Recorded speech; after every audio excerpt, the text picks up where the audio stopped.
Police in Brazil suspect that the Greek ambassador who went missing on Monday was murdered on his wife's orders. Ambassador Kyriakos Amiridis' wife was interrogated by police on Friday in connection with her husband's disappearance. Police suspect Amiridis was killed at his wife's home in Rio de Janeiro. Forensics experts are still examining a dead body found in a burned-out car, matching the description of a vehicle rented by the ambassador. Earlier, I spoke to Sam Cowie in Sao Paulo. He gave us the latest details in the investigation.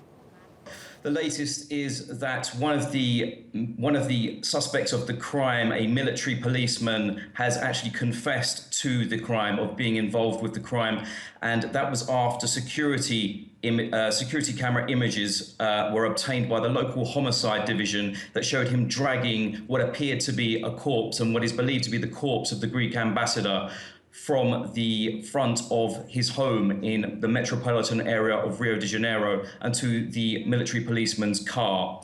And the ambassador's body was actually found burnt. It's believed that it's his body. We're not sure yet, but because of the confession, all roads are pointing that it's his body. It was burnt inside of the car which he had rented 9 days earlier. Now, it's believed that the murder was ordered by the wife of the Greek ambassador, so that she was having an extramarital affair with the military policeman who has been accused of the crime and has indeed confessed to the crime. And it's believed that he was stabbed to death inside of the house. There was blood found on the couch, but no gunshots, no marks of gunshots at all. Again, this has yet to be confirmed by the coroner. So what's the public reaction to the case?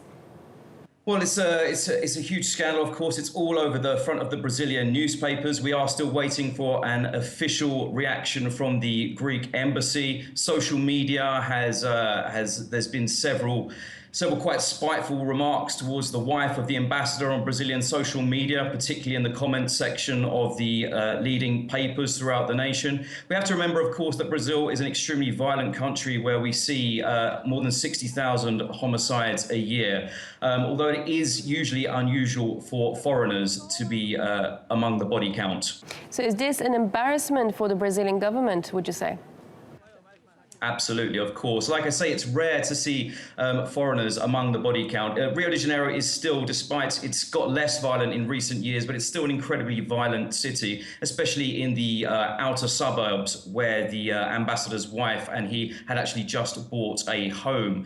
Now, of course, this is extremely embarrassing for the Brazilian government because foreigners tend to not get caught up in the violence of the city and of Rio de Janeiro and of the nation as a whole. This is in fact the second case this year of a foreigner being killed in Rio de Janeiro. An Italian tourist was killed entering a favela or slum a few months ago by accident and was shot at in his car. So yeah, it's an extremely embarrassing situation, but we have to wait for the reaction of the Greek embassy.